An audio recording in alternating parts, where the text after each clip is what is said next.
Tere, olen Raul ja minu teekond müügis algas juba 17 aastat tagasi noore üliõpilasena. Müügipositsioonide värbamisel on oluline mõista, et ükski müügipositsioon või müügiinimene ei ole täpselt samasugune.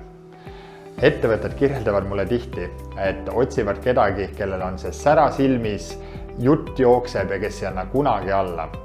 Kuigi jah, need omadused on tõesti olulised, ei räägi need siiski kogu lugu sellest, milline müügiinimene just teie ettevõtte jaoks õige. Eduka värbamise aluseks on põhjaliku lähteülesande püstitamine ja selle sobitamine õige kandidaadiga. Oluline on küsida, milline on kandidaadi varasem kogemus just teie valdkonnas, on ta müügiinimesena pigem jahtija või farmer, mis suuruses ettevõtetele ta varem müünud on, kui pikkade müügitsüklitega ta harjunud on, mis turgudel ta kogemust omab ja mis kõige tähtsam, kas ta sobib ka teie ettevõtte kultuuri ja keskkonnaga.